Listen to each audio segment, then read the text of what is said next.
Young girl saves cowboy from sinking car. In river, days later, she learns he's the millionaire who secretly owns her town. "Stop! Oh my God, stop!" Ellie screamed, her voice rising above the roar of the rain as she slammed on the brakes. The sound of twisting metal had come just seconds earlier. Now, through her fogged windshield and the sheets of water pounding from the sky, she could just make out the blur of a silver pickup truck smashing through the guardrail ahead. It careened off the side of the bridge and vanished from sight. "No, no, no!" she cried, throwing her car into park and flinging open the door. Rain lashed against her face the moment she stepped out. Wind tore at her jacket. She raced forward, heart pounding wildly, boots slipping on the soaked pavement. When she reached the edge of the bridge, she looked down and her stomach twisted. There, in the swollen Maplewood River, the pickup truck was rapidly sinking. The hood had already disappeared beneath the current, and the cab was filling with water fast. She could see the outline of someone inside, slumped behind the wheel, unmoving. Without thinking, Ellie bolted. She scrambled over the guardrail and down the embankment, her feet slipping in the mud, hands clawing at branches and stones for balance. The rain made everything slick, every step a risk. She reached the river's edge, breath heaving, teeth chattering, and stared at the truck bobbing in the current. Then she dove. The water was like a slap, icy, violent, and all-consuming. It pulled at her body with an unforgiving force, but she swam hard, arms slicing through the dark water as she fought the current. She reached the truck just as the water crept past the window line. The man inside hadn't moved. She clutched the side mirror with one hand, pounded on the glass with the other. "Hey, can you hear me? Hey!" No response. The door handle wouldn't budge. She gritted her teeth, raised her elbow and slammed it against the window, once, twice, 3 times, until the glass finally shattered. Her arms stung with the sting of small cuts, but she didn't stop. She reached in, grabbed the man's jacket, and yanked. He was heavy, dead weight. "Come on," she grunted. "Don't do this to me." With one final heave, she pulled him out of the window. His body slid free, his head lolling forward, a soaked, battered cowboy hat still clutched in his right hand. They went under. She kicked upward, lungs screaming, dragging him with her until her head broke the surface. Coughing and sputtering, she kicked toward the shore, the weight of his body dragging behind her. Every stroke was agony. Somehow she made it. They collapsed on the muddy riverbank. Ellie lay gasping, water pouring from her clothes, her limbs numb. Beside her, the man didn't stir. She turned to him quickly, pressing her fingers to his neck, a pulse. Weak, but there. "Hey," she said, slapping his cheek gently. "Hey, wake up. Don't you dare leave me after all that." He coughed, just once. His eyes opened barely a sliver, and he stared at her as if through a dream. "You okay?" she asked, blinking rain out of her eyes. He blinked, lips parting. "Thank you," he rasped. "I owe you everything." Before she could respond, he passed out again. Ellie grabbed her phone, hands shaking, and dialed 911. She stayed with him, keeping him warm, shielding his body as best she could with her jacket until the ambulance arrived. At the hospital, she gave her statement, told the nurse what she saw, how she found him, what she did. No one gave her his name. He didn't have ID on him, and he hadn't spoken another word. By morning, he was gone. Ellie returned to the hospital with muffins the next day, just in case, but the nurse at the front desk shook her head. He checked himself out in the middle of the night. Didn't leave a name, just vanished. She drove home in silence, confused, unsettled, and oddly haunted by his face. The way he'd held on to that old cowboy hat, even unconscious. The way he'd looked at her when he whispered those words. Over the next few days, she told the story a few times, to her co-workers at the bakery, to her best friend Hannah, even to the postman. A drifter, they all said. Lucky to be alive. Could have been worse, someone else shrugged. Let it go, Ellie, you did your good deed. She tried. She really did, until the 5th morning, when she was arranging pastries in the front window of the bakery and glanced up at the sidewalk across the street. There he was, Not riding into town like some movie scene, just standing there with a dolly full of grocery boxes, helping an elderly store owner unload them into a tiny convenience shop. The hat was the same, worn, tan, with a faded leather band. The jeans were cleaner, the boots scuffed but solid. He moved carefully, politely, avoiding attention. But it was him. Their eyes met. This time he didn't vanish. He smiled and tipped his hat. The name on the town's lips wasn't his real one. No one knew it, and Wyatt didn't offer it. Around Maplewood, he was simply the cowboy in the straw hat. He started appearing everywhere. One morning he was helping change a flat tire for an elderly woman whose car had broken down in front of the pharmacy. The next, he was seen repainting the peeling fence around the local church, not because anyone asked him to, but because it needed doing. A few afternoons later, he was spotted carrying heavy grocery bags for a blind veteran who lived 3 blocks off Main Street. He never asked for anything in return, always in the same outfit, a plain button-down shirt tucked into worn jeans, weathered boots, and that old cowboy hat perched low, shadowing his eyes. He kept to himself, but never came across as cold.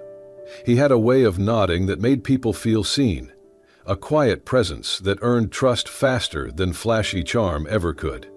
No one knew where he stayed or where he came from. Rumors bloomed. Of course he was a drifter, a ranch hand out of work, a guy trying to escape the city. But no one pressed. The town had seen its share of wanderers. Most passed through. This one stayed. And then he walked into Ellie's bakery. It was a slow Tuesday morning, the scent of cinnamon and yeast lingering in the warm air. Ellie was behind the counter, arranging croissants in the display case, when she heard the soft jingle of the bell above the door. She looked up, and there he was, not across the street this time. Here. He removed his hat politely as he entered, brushing a few raindrops off the brim. "Morning," he said, voice low but friendly. "Hi," Ellie replied, startled but steady. He looked around the shop, taking in the neat rows of loaves and pastries.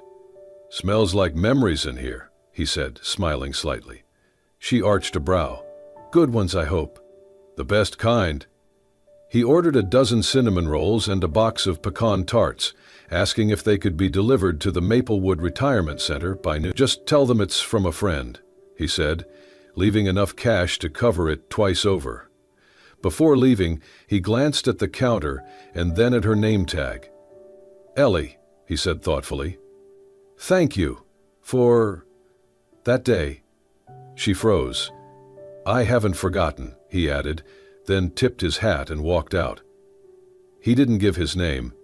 Again. But that was the moment Ellie stopped pretending she wasn't curious. He kept showing up, not just in the town, but in her mornings. He'd pass by the bakery before opening, tapping on the glass and waving if she was inside. He started ordering small things, apple turnovers, black coffee, sometimes a loaf of rye for a neighbor, and asking how her day was going. He listened, really listened, not with the polite nods people gave while waiting for their turn to speak. Wyatt listened like someone who needed the sound of another person's voice to keep him grounded. He asked about her mother, about her favorite books, about what made her stay in Maplewood when so many others had left. And he never talked about himself. Every now and then, she tried. "So where did you learn to fix cars?" Or, "You always this handy with paintbrushes?" He'd smile, maybe shrug, and steer the conversation gently back to her. It was infuriating and charming all at once. One morning he brought her a paper cup of coffee before she opened the shop. "I figured you're always the one giving," he said. "Might be nice to be on the other end." They drank it together on the bench outside the bakery, watching the town stretch awake. "Why Maplewood?" she asked eventually. "You could be anywhere." He looked out toward the trees.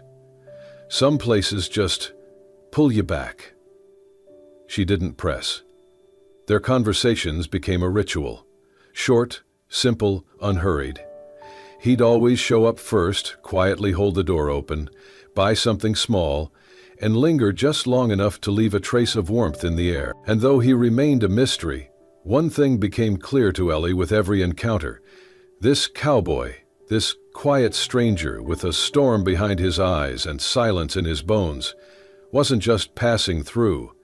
He was looking for something, maybe even someone. When Wyatt asked if she wanted to go to the Maplewood Fall Festival, Ellie blinked in surprise. She was wiping down the bakery counter late one afternoon when he leaned in with his familiar half-smile and said, "I heard there's dancing and kettle corn. You up for it?" She hesitated, hands stilling on the cloth. "You mean like a date?" He shrugged. "You can call it whatever makes you say yes." Ellie laughed, despite herself.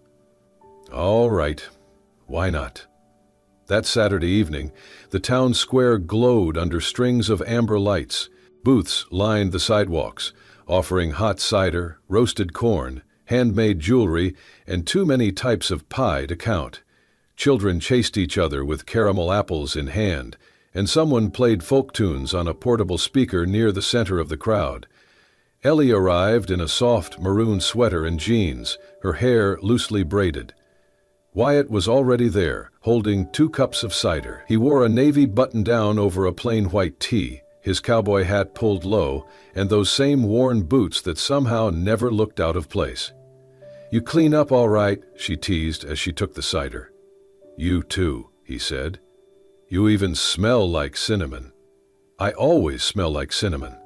They wandered through the booths, stopping for grilled corn that they ate standing, laughing as the butter ran down their fingers. Wyatt tried his hand at the ring toss and missed every time. Ellie won a tiny plush bear at the dart balloons and insisted he carry it in his jacket pocket for the rest of the night. There was something easy about being with him. He never rushed the conversation, never filled silence with noise. She found herself talking more than she usually did, about the bakery, the town, her favorite books, and eventually about her father. "He died when I was 7, she said, fingers curled around her paper cup. "Heart attack. It was sudden. My mom raised me on her own after that. She's the strongest person I know, but her own heart's not great these days." Wyatt's expression softened, his hands tucked in his pockets. "That's a heavy start for a kid." It was, but Maplewood has a way of catching you when you fall. He nodded, glancing toward the square. "It does." Ellie tilted her head. "You say that like someone who's fallen here before." He didn't answer right away. They walked in silence for a few moments, passing the line for cider donuts and caramel apples. Then the music shifted, an upbeat old country tune that had a few couples moving to the center of the square to dance under the lights. "Do you dance?" he asked suddenly. "I've been known to try." He held out a hand. "Let's test that." She took it, surprised by how naturally her fingers fit in his. They stepped into the twirling group, and though he didn't say much, he moved confidently, guiding her gently, never once missing a beat. Around them, the world blurred into lights and laughter. Ellie's cheeks flushed from more than just the cool air. She hadn't danced like this in years, not since high school, not since her world got serious. "You're good at this," she said. "Used to be," he replied. "Used to be when?" Wyatt smiled but didn't answer. Later, they sat on a bench near the edge of the square, sipping fresh cider and watching the crowd thin. "You really do know everyone here," he said. "Like you're part of the foundation."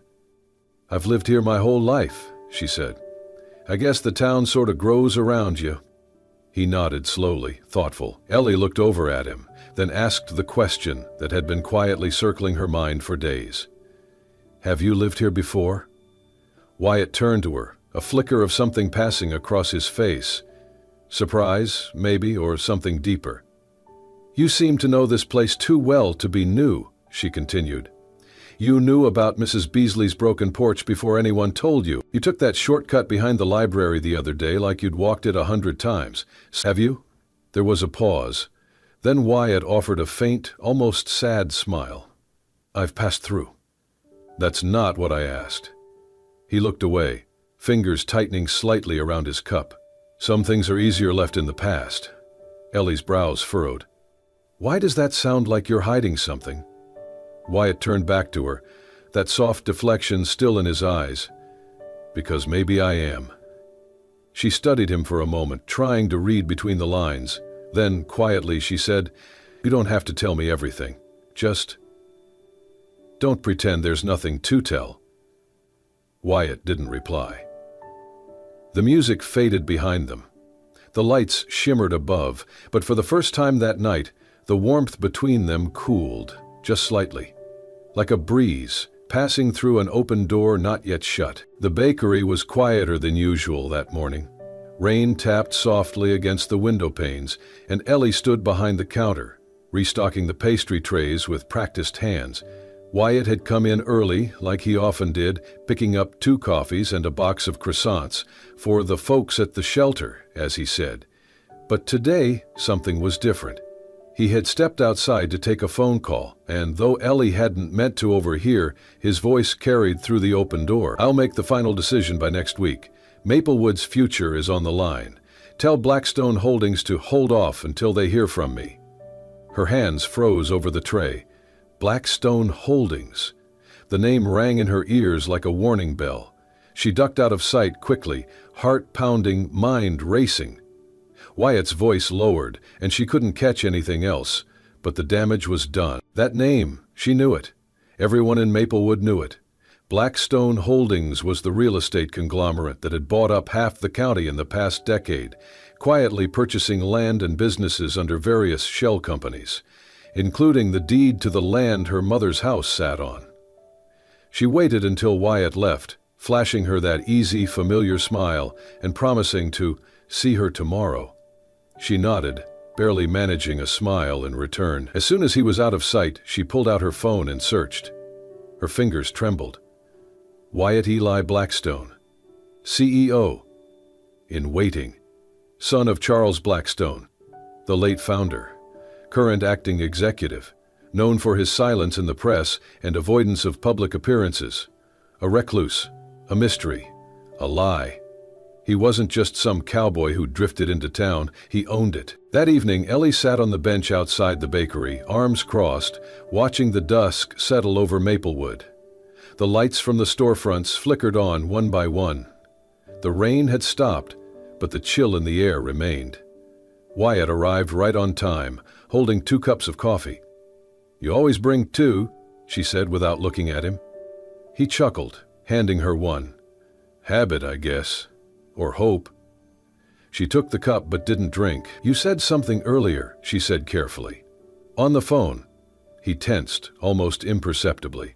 "Did I?" "Something about deciding the fate of Maplewood. About Blackstone Holdings." Silence. She turned to face him fully. "Why didn't you tell me who you are?" His expression flickered, surprise, then resignation. "I was going to." "When? After you bought up the rest of the town?" He exhaled slowly, setting his coffee down on the bench beside him. "It's not what you think." "Really? Because it feels exactly like what I think." Her voice sharpened. "You came here pretending to be one of us, fixing fences, helping strangers, ordering pastries like it was all real. But it wasn't. You were just doing research, weren't you? Playing humble observer. And what was I, Wyatt? Part of your experiment?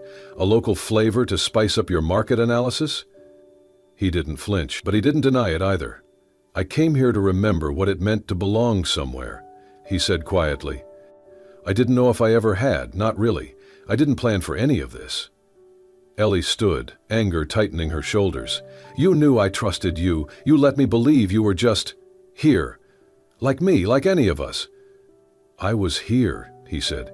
"Just not the way you thought." "Exactly," she snapped. "You were a lie." Wyatt looked up at her, pain in his eyes, voice steady. "I used to believe being in charge meant being in control. Of everything. Buildings, people, futures. Then I came here, and I met you." Ellie hesitated. "You didn't change because of who I am," he continued. "You were kind to a stranger. You pulled me out of a river. You listened. You challenged me. You saw a man, not a name. And for the first time in my life, I didn't want to be the guy with all the answers. I just wanted to be enough." The words settled between them like dust after an explosion. Ellie looked away, her throat tight. "You should have told me." "I know." She turned back to him, eyes burning. "So what happens now? You go back to your boardroom and decide if we live or die here?" Wyatt's voice was soft. "No. I came here thinking I would make a decision. But now, I think maybe Maplewood is the one deciding for me." She didn't reply. He stood, his coffee forgotten. "I never meant to hurt you. I'm sorry I did." Then he walked away, not looking back. Ellie watched him go, every step like a question she didn't know how to answer. Wyatt was gone.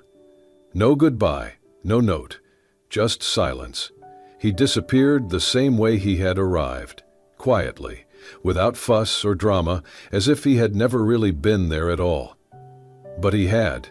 Ellie could feel the space he left behind, like a missing tooth in the rhythm of her days.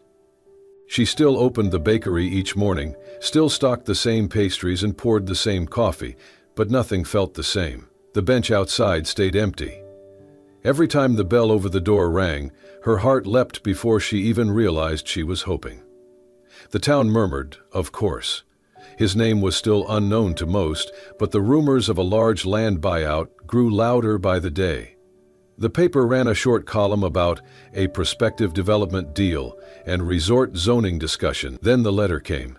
It arrived folded in an unmarked envelope, slipped under the bakery's door. Ellie opened it after closing, hands dusted in flour, still wearing her apron.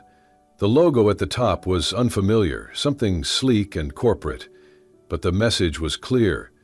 A formal proposal was being submitted to the town council for a full redevelopment of the riverfront district. The goal: a modern resort, retail strip, and luxury condos. Several properties would be subject to compulsory buyout under eminent domain, including hers. Her hands trembled. The next day, flyers began appearing on telephone poles and notice boards. Public hearing, Maplewood Town Hall, community feedback on development proposal, this Thursday. She didn't sleep much that week, or bake much either. Hannah offered to cover the counter while Ellie took some time, though neither of them said out loud what for. On Thursday evening, Ellie stood at the back of the crowded town hall, shoulders tense, palms damp. The room buzzed with nervous energy, business owners, farmers, retirees clutching letters just like hers. The front table was lined with city officials, their expressions tight. When the presentation began, Ellie already knew what it would say. A tall man in a gray suit spoke confidently about opportunity, investment, progress. He promised jobs, tourism, revitalization. He clicked through slides showing shiny buildings, new infrastructure, smiling families shopping under perfect blue skies, but none of them looked like Maplewood. Then came the moment for public comment. No one moved. Ellie's heart pounded. Her throat felt dry. She stood anyway. The room turned to look. She took a shaky breath. "My name is Ellie Dawson. My family has lived in Maplewood for 3 generations. We're not opposed to growth. But what you're offering isn't growth. It's erasure." A low murmur spread across the room. She pressed on. "You want to build something shiny and new, but it will come at the cost of everything this town actually is. The land you're targeting isn't just real estate. It's homes. It's history. It's people who show up when a stranger's car breaks down or when someone's porch starts rotting." Her voice grew steadier. "I know who's behind this," she said, "and I know he wasn't always like this. I believed he saw what makes this place matter. I hope," she paused, "I hope he still does." Silence fell. Then someone clapped. Another joined. Soon, half the room was on their feet. Ellie didn't cry until she sat back down. She wasn't sure if it would matter, if any of them could change what was coming, but for the first time since Wyatt disappeared, she felt like she was standing on solid ground again, and if he was still out there, watching, wondering. She hoped he heard her. The town hall was full again. A week had passed since the last meeting, but the tension in the air was thicker than before. This time, people came early. They brought signs. They brought stories. They brought questions that no sleek slideshow could answer. Ellie sat in the third row, hands folded in her lap. Her heart beat loud in her ears, but her face was calm. She didn't know what she expected to happen that night. Maybe more of the same. Developers in suits, hollow promises, and tired eyes. What she didn't expect was for the back doors of the hall to swing open halfway through the meeting, and for Wyatt Blackstone to walk in, not in a hat or dusty boot, no pretense, no hiding. He wore a plain black button-down shirt, dark jeans, and a look that said he knew exactly what this moment meant. The room went silent. People whispered. Some recognized him from town. Others were just confused. But Ellie knew.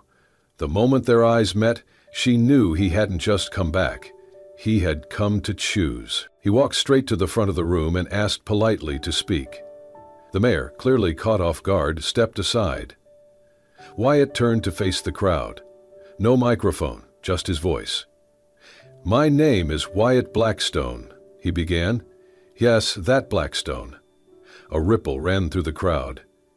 "For the past few months, I've lived among you. Not as an owner, not as a CEO, just as a man trying to remember what mattered." His eyes found Ellie's again. "When I came here, I thought I was supposed to make a decision about land, about numbers, about strategy. But what I found was something else entirely." He took a breath. "I found a town that still helps each other fix porches without asking why. A place where people bring baked goods to sick neighbors, where a girl jumps into a river to save a stranger without thinking twice." Ellie felt her throat tighten. "I came here to see if Maplewood was worth saving, but Maplewood didn't need saving. I did." The room was still. No one moved. "So here's my decision," Wyatt said, his voice steady. "There will be no resort, no forced buyouts, no luxury condos." A gasp swept the room. "I'm dissolving the development deal and transferring land use rights to a new community trust, operated locally. The people of Maplewood will decide what gets built and what doesn't." The silence broke, first with a murmur, then with applause, then with full-on cheering. Wyatt held up a hand. "I don't need to own this town to call it home. I just need to know it belongs to the people who've loved it all along." And then he stepped down. Later, as the crowd slowly filtered out, Ellie stood by the door, unsure what to say when he approached. He didn't speak at first, just reached into his coat and pulled out a small manila envelope. "I believe you once said you dreamed of a bookshop," he said. Ellie opened it. Inside was a signed deed, 1 lot, riverfront property, formerly zoned for demolition. Attached, a simple business permit application, pre-approved. "It's yours," he said. "Do whatever you want with it. You've earned more than just a say." She looked up at him, eyes full, voice quiet. "You really meant it?" He nodded. Every word. A long silence passed between them, but it wasn't heavy. "I don't know if I'm ready," she admitted. "Neither am I," he replied. "But maybe we don't have to be. Maybe we just begin." And under the dim glow of town hall lights, with the sounds of hope still echoing off the walls, they stood side by side, two people choosing something harder than ownership, deeper than control. They chose each other. The space sat empty for years, once a hardware store, then a laundromat, and most recently a boarded-up shell on Maplewood's riverfront strip. But now, the dust had cleared. The windows were replaced, the walls painted in soft earth tones, and sunlight streamed through the glass like a promise. Ellie stood in the center of it all, a roller in one hand, a streak of blue paint on her cheek. Wyatt stood on a ladder nearby, adjusting a light fixture above the front counter. "Try it now," he called. She flicked the switch. The bulbs flickered, then glowed. Warm, steady light. She looked up and smiled. Perfect. For weeks they had worked side by side, scraping, painting, lifting, laughing. They argued over tile colors, floor plans, even the smell of the coffee roast. But the disagreements were easy, full of the kind of friction that builds instead of breaks. They weren't rushing, they weren't pretending everything was already fixed, but they were moving forward, together. Outside, a handmade sign hung in the window, "Coming soon, Rising River Books and Cafe." The idea had been Ellie's, but the momentum had been theirs. They didn't stop at the bookstore.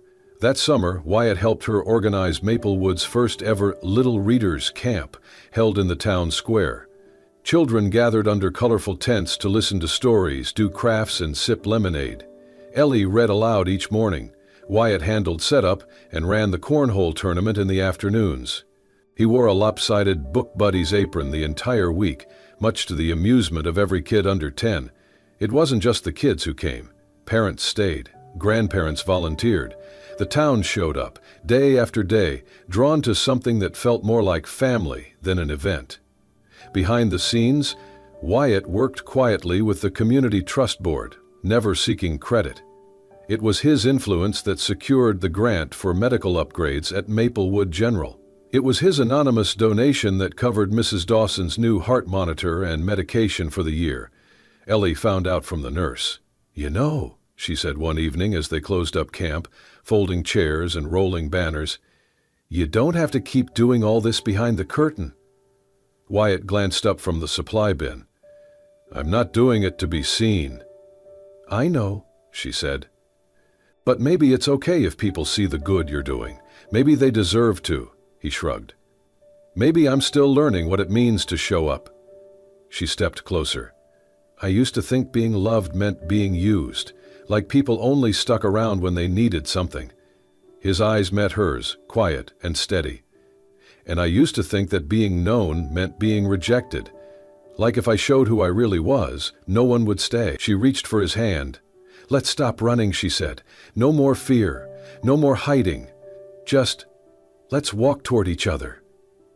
Wyatt exhaled slowly, then smiled, a real, unguarded smile that reached his eyes. "Deal," he whispered. That night, they sat on the steps of the future bookstore, watching the river drift quietly under the moonlight. The town behind them was peaceful. The stars above were clear. For the first time in a long time, neither of them needed to speak. Because everything they needed to say, they were already living. The bells over the door jingled for the 100th time that morning. Rising River Books and Cafe was officially open, and Maplewood had shown up in full.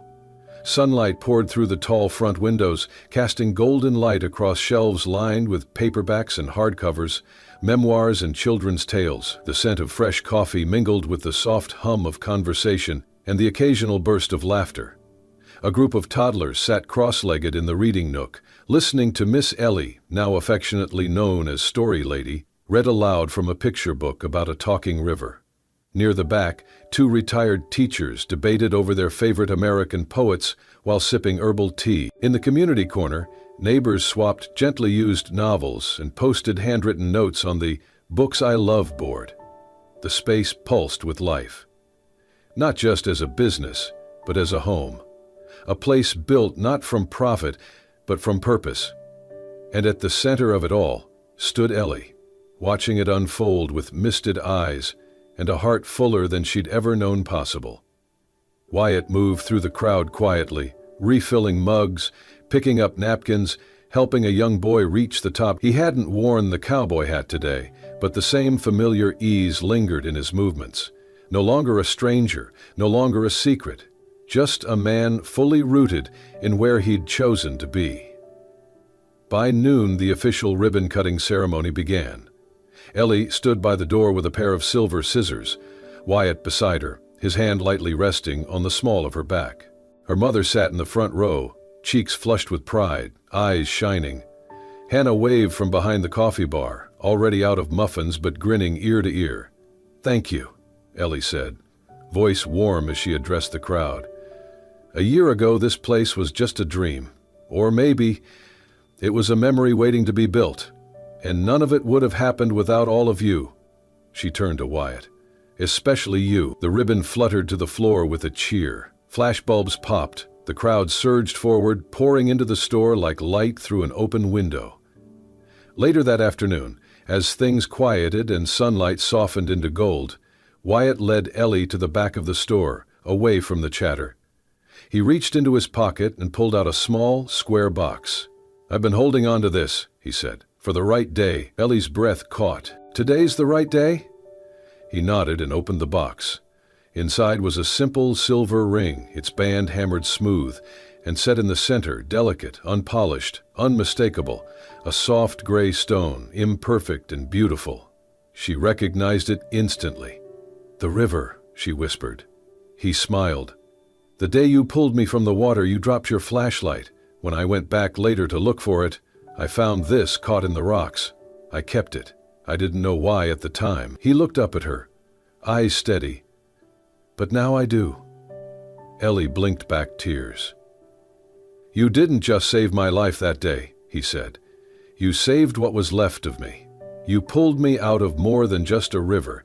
You pulled me out of a life where I didn't belong, into one I never thought I deserved." He held the ring out. "I know this place is yours. I just hope there's still room in it for me." Ellie's hands trembled as she took the ring, her voice barely above a breath. "There always was." He slipped it onto her finger. It wasn't perfect. Neither were they. But it was exactly what they both needed. Imperfect, enduring, and real. Outside, children laughed in the reading nook. Coffee steamed. Sunlight danced across the bookshelves like confetti. And just beyond the windows, the Maplewood River flowed steadily, quietly, the same way it always had. Ellie looked up at him and smiled. "You once said you didn't need to own a place to call it home," she whispered. "But you do now." Wyatt leaned in, forehead resting gently against hers. "You saved me from the flood," he murmured, "and from a life that was sinking without even knowing it. Then, soft and sure, let me be the one who stays." And with her hand in his, Ellie Dawson opened the door, not just to their bookstore, but to the life they had built, word by word, day by day, from the wreckage of silence and the courage to begin again. Thank you for joining us on this journey of love, redemption, and finding home in the most unexpected places. If Wyatt and Ellie's story moved your heart, reminded you of the quiet power of second chances, or made you believe just a little more in the goodness of people, then this is the kind of story we'll keep sharing with you. Don't forget to like, share, and most importantly, subscribe to Soul Stirring Stories. Here, every story is meant to heal, to inspire, and to remind you that sometimes the smallest acts can change everything. Until next time, keep your heart open, because love often finds us where we least expect it.